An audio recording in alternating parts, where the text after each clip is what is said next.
Hey, and welcome back to another episode of the Girl Boss Method podcast, hosted by myself, richubrar. So, tonight's episode is one of the education topics. So, a topic that I'm going to be discussing tonight is one that's been requested in the girls' weekly check ins. So, every week we do check ins, and this is obviously a chance for us to kind of like talk a little bit more about any specific topic. So anything that the girls are struggling with, or anything that I've stumbled across and I want to share with the girls as well. So today I feel like is definitely going to be a little bit more of an application type of call. So how to incorporate protein into your diet.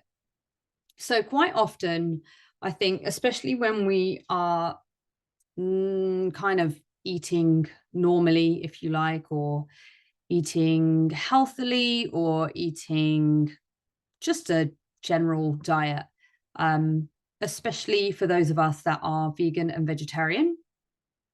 And actually, even people that like eat meat, right? I have definitely seen, just when I've done sort of like food diary analyses and things like that, that actually the protein tends to be quite low. And I don't know if this is something to do with us women, with just as we get older, we start to perhaps maybe like or crave different foods. Again, this could be based on stresses in life, time of the month, and all sorts of things. But if we're trying to promote a toned figure, or like a lean body mass, we want to try and drop body fat, we want to maintain our muscle mass, like whilst we're going through that diet phase, and also as we get older as well, I think it's really important for us to think about how, or think about how much protein we're having, and then more importantly, how do we incorporate that into our diets. And that's the thing, it is quite simple, but sometimes like going over some of these things again can kind of like rejig your memory as well. So we're going to just start off quite broad and just thinking about some very general ways that we can kind of think about including a bit more protein in our diet. So whether we are eating at sort of maintenance calories or we are in a deficit, it's really important for us to maintain our protein targets. So in terms of like what the government recommendations are, we are looking at, they usually put it at about 0.8 grams per kilo of body weight. So for example, if you are somebody that weighs 70 kilos, you would just take your weight. So you take 70 kilos, for example, and you would times it by the 0.8 figure. And that would mean that your minimum amount of protein that you would require just to do normal things, so this is nothing to do with exercise, would be 56 grams. Okay, that's like minimum. Now, if we are thinking about promoting muscle gain, or even maintaining that muscle, especially when we start to reduce calories, because unfortunately, when we do start to reduce calories, we can often break down like into muscle tissue as well. Like, I think it's really important as well. So even if those of you that are like into running or cardio-based activities, thinking about the preservation of lean muscle mass. And if you are in the gym and you are lifting weights, again, you need to consider that protein intake. So generally, as a rule, I tend to kind of, again, it depends on individuals, on their journey, their, where they are, where they want to go, and also making that protein target realistic for you as well. This is because I think that if we were to shoot, up into quite high numbers, that might feel quite unmotivating and just a bit like crap, basically, knowing that you can't achieve that or get that at that moment in time. So we're kind of like to work through progressive stages when we're thinking about that.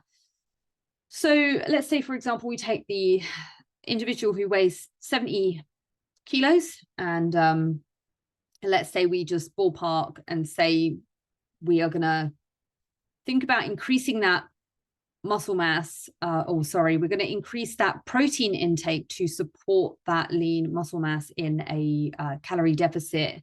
And I'm going to say that guidelines that I have been taught and worked with and recommend, I'd say that, yeah, the 1.6 grams per kilo of body weight.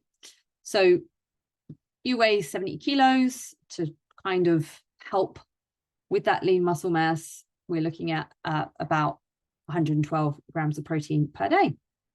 Now, again, depending on your deficit, it might be that you need to try and think about how to get that amount in without going over on your calories, etc. But again, this just takes a little bit more practice. Again, I can help you with this as well. For those of you that are on the program, obviously, and yeah, anyway, let's move forward, okay? Because I like to waffle on these sometimes. Okay, so protein packed snacks. So girl bosses, work, schedules, lifestyle, kids, like everything, right? It can get so hectic, and sometimes it's just easy to kind of go straight for a banana.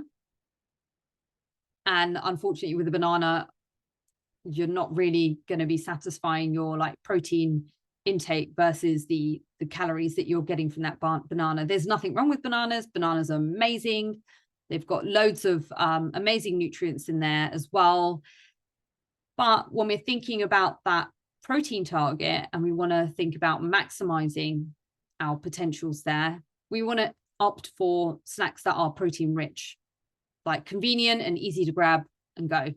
These days, supermarkets or even like smaller convenience stores are really good at stocking lots of options. So you've got Greek yogurt. So whether that's you have dairy in your diet or you have the Alpro Greek yogurts, the vegan type, they will be great little protein snacks. So again, you're looking at about, I don't know, let's say 15 to 20 grams of protein in one of those yogurts, depending on the type that you're having, whether it's dairy or non-dairy. And you could be looking at a calorie spend of, let's say, about 150 calories. Again, I'm just throwing this out there just off my head. You've got cottage cheese, hard-boiled eggs, and then bean-based snacks as well. So like things like edamame and roasted chickpeas. You can make these at home. You can buy pots of edamame beans. They're quite a nice, good little healthy snack. And then roasted chickpeas, it's something you could put together at home. So paprika, a bit of salt. I think you can use a little bit of olive oil in there as well. Make sure you track that. And then obviously you've got things like your protein bars, your nuts, your seeds, and like your jerky as well. So with your nuts and seeds, again, be mindful, although there is protein in those, and we're thinking about serving sizes as well. It's quite easy to grab a bag of nuts and eat the whole thing. Next minute, you know, it's like 500 calories and you've got like, I don't know, let's say 15 grams of protein out of the whole thing. So just be mindful with nuts, and, you know, think about having, you know, that very small serving of nuts when you do. And again, you compare this with other things as well.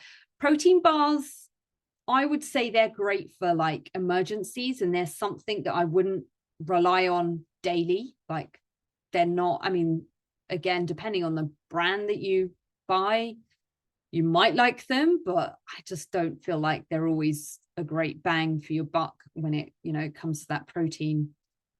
So next thing that I would say, so that's obviously how you would kind of tackle the work thing.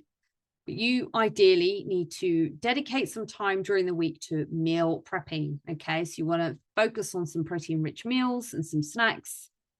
Things that we can do is cook a batch of your go-to protein source and then portion them into containers. So it's not, you know, saying that you've got to suddenly make all your meals all at once for the whole week. You can do that if you're somebody who is literally does not have time. to be putting lots of things together each day. Another thing that I like to do, because I do predominantly work from home, and I know some of you ladies do as well, is actually just preparing your protein sources, whether that's cooking or portioning them, and just leaving them in the fridge. And then obviously pairing them with your veggies and your whole grains. Okay, so I have my Tupperware and I put some veggies in them, and then I put protein sources here. And I always know in my mind, like, what's in my fridge and what's going to go together. So always having ideas for like meal prepping as well, and keep it simple, keep it really, really simple. You'll save more time, you'll save more like brain power, you'll save more decision fatigue, all of that, just by thinking about what you've got available. Smoothies are a great way of getting some protein packed smoothies or nutrition in. So they're a great snack to have, or yeah, even a meal replacement, depending on how big you make these smoothies. So I know that a lot of you love smoothies for like breakfast, for example, because you don't like the idea of eating breakfast, and maybe smoothies just a quick way to kind of get out the door and get on with your day. When I do smoothies, I tend to have them in the summer, because again, they're a great way of me getting a lot of protein in at once, with lots of other bits of nutrition. So like berries, again, you can use yogurts. I like to use like pea protein milk. You can have some banana in there, some like peanut butter, all sorts of things, spinach as well. So I think it's a really good way of getting some greens in. And then one thing that I think everyone should really do in this day and age, especially because we are so like busy, hectic, just for that convenience, is just having protein powder somewhere, right? You know, when you buy, I don't know, when you've had like shop bought items, and sometimes they come in like glass jars, or if you've got small glass jars at home, or little Tupperware boxes, or I don't know, containers from takeaways, whatever it is, just popping in a serving of protein powder in one of those little jars. So I do that. I keep one and it's in my bag. So all I need to do really is protein powder, some water. I mean, if you've got a shaker bottle with you, that's fine. I have definitely tried putting protein powder in a bottle of water before. I think, again, you've definitely got to drink a bit of the water first, because it can get very, very messy, because it does love to froth, right? So anyway, yeah, protein powder, supplements, they're just great to kind of have on the go. They're a quick way for you to boost your protein intake, especially on those hectic days when you're short on time. Okay. So mindful eating. Okay. So if you are not actually tracking currently, just based on where you are in your life and your lifestyle and everything, and maybe you're on the program and it's something that we've talked about, and this is an approach that we're working on, we want to try and avoid all of that mindless snacking. So again, if you are a desk worker and you're just stuck at the desk all the time, and that's where you tend to snack, like setting that alarm, making sure that you're getting up and moving around and going to grab some water, etc. And also, yeah, think about having those protein rich snacks on hand, you know, just a protein in your meals as well, like, is really important. I definitely think that meal satisfaction goes a long way when it you know, reduces the sort of urgency or the urges to kind of like sit into excessive snacking. And having more protein in your meals is going to help you feel satisfied for longer as well. And that is definitely something that, you need to think about. And finally, for this, I wanted to kind of work through, so I did talk about a practical element here as well, but pre-planning using MyFitnessPal. So you can edit your portion sizes, and you can actually pre-plan on the desktop version of MyFitnessPal. This is a game changer, and you can copy days as well. So just have like a go-to template, and then you can kind of edit. So we talked about the meal prepping, and I said that actually what you could do is have your protein sources, those are the ones you're going to have for the week. Those are the sort of other bits of veggies or carbs, fats, etc. Those are the little bits that you're going to add to it, to your meals. And then again, just create some flexibility around them. And I do that. I'll have my protein sources, I'll have my veggie options, and I might change up the flavor and go, actually, I don't want it like this. I want it like this.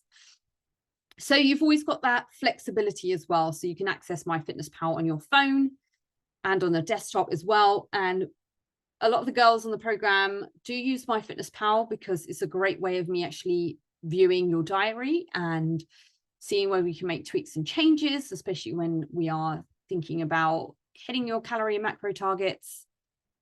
So having that go-to template is really going to help. And then ideally you want to try and aim to get around that 30 grams of protein in each meal. And that's just like not a have to, that's just an idea or something that you can do. So next up from here, I wanted to kind of go through a visual, a visual of how this might go. So for those of you that are listening to the podcast, you will not be able to see any of this. If you do want to have the link to this training, well, whoops. Right. We've totally just entered in the wrong website here. My brain is clearly somewhere else. MyFitnessPal. MyFitnessPal. Okay, so we are going to log into MyFitnessPal and we're going to go through some stuff here as well. So how can we do this? So log in and we can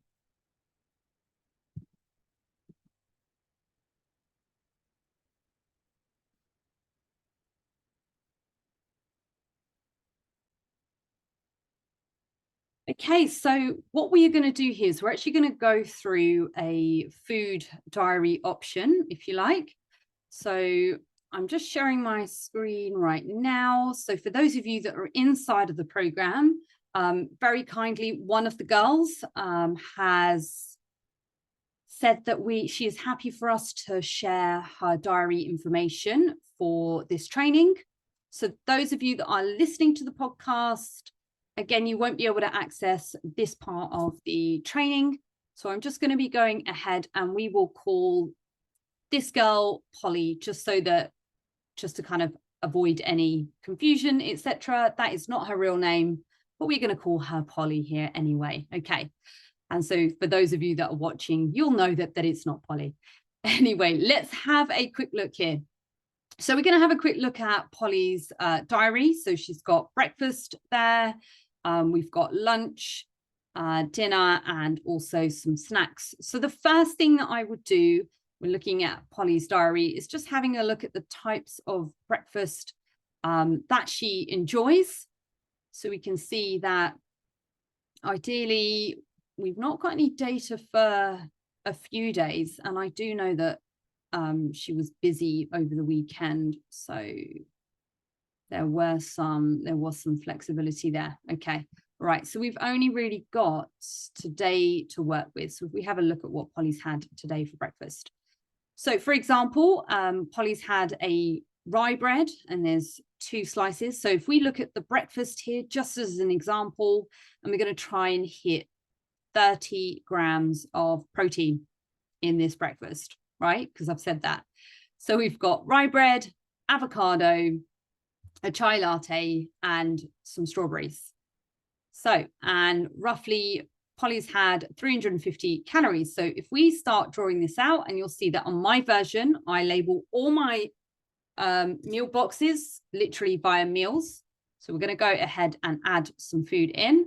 So we know that Polly likes rye bread, and actually already that's been quite helpful for me because already I know that there is a rye bread that I think is really good because the protein profile in this rye bread is really, really good. So I'm just going to try and find this in my database.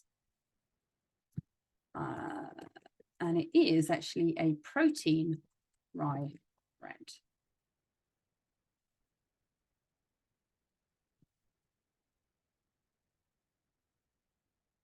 Okay, so can't find it there. I'm just going to go and head to Google rye bread. There we go. That's the brand. So we're going to add that brand here. Those of you that are watching, this is good fun. Okay, so here we go. We've got the brand here, and you can see that that protein bread has got 100. Let's have a look. Each slice is roughly 10 grams of protein. And you can also see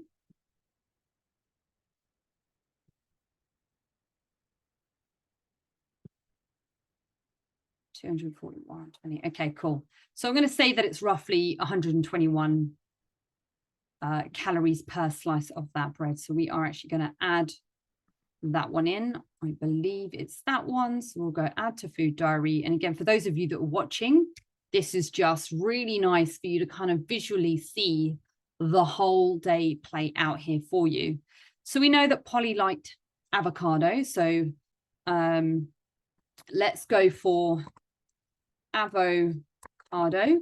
And ideally, when it comes to anything like, you know, your peanut butters or your avocados or literally anything that you know might be quite calorific, it's always a good idea to write the word grams next to it. Okay, so we are going to go for a nice generic avocado, and for example here it says 100 grams. Believe it or not, that is a lot of avocado and might well be more than an actual avocado you might calories that you might have, or the weight that you might have in an avocado, come to think of it. So let's go with this one. Okay, and here we can go, it's not 100 grams. I will probably say that per that slice of bread, perhaps maybe Polly's having 30 grams. So I'll just add in those metrics. And now you can see the correct amount of calories. And already we have hit 11 grams. And if I just sort of go back to Polly's diary, for her whole breakfast meal, she had only hit 8 grams of protein, but spent 350 calories. And so this is why I really wanted to show you this example today, that just purely by changing some of the types of foods that we're having and the way that we track, we can change things. And again, let's say, you know, with the strawberries, again, it's really important to make sure that you know how much you're having. And we are going to say that she added in strawberries.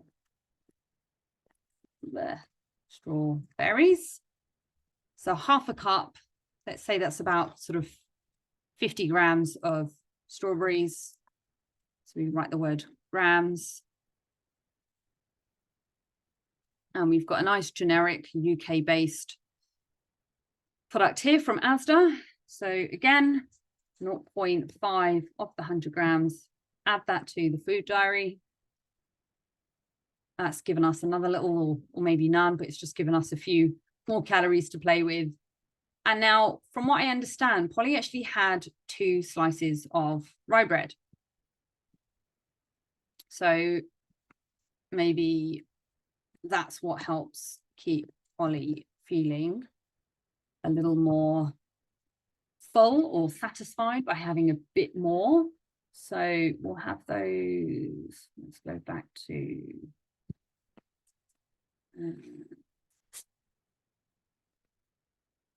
type that rye bread in. I'm going to refresh on that. To be fair, there is a better way of adding this in. We're going to go back to the food diary. So again, that's the bread. And actually, we know that one slice is 50 grams. So we'll just add 2 of those. And there you go. It's actually got 2 slices. So now when we look at the calorie total, just by changing that, we've gone for less calories. We've got 309 calories. Protein is about 21 grams. I know that's not where I said ideally I wanted you to aim for, but we wanted to aim for higher on there. And the char latte is 60. So we will add that cup in there. And again, it's not about sort of trying to exclude things and say, oh, actually, you're not allowed char latte because you've got more, or there's no protein in it, or whatever, or this is bad, or this is wrong. We can still have those things. And so the calories, okay, we are looking at 19 more calories, but have a look at how much protein you've got. 369 calories, and you've got 22 grams of protein. And actually, I do know that this protein bread is quite filling. So even if Polly went for 1, because the addition of the protein helped her have a little bit more satisfaction from that meal as well. So for example, here we've gone calories 248, and we've managed to get 12 grams of protein, which is a massive improvement on the 8 grams. If we wanted to try and add again a little bit more protein and not have an extra slice of bread, yes, we would be spending a little bit more on the calorie side, but we can always add protein shake with some water, for example. That would help keep those calories down. Again, maybe it might take you 100 calories over, but if I just type in a plant-based protein powder, so if we go like my protein, vegan protein powder. So let's have a look at what comes up there.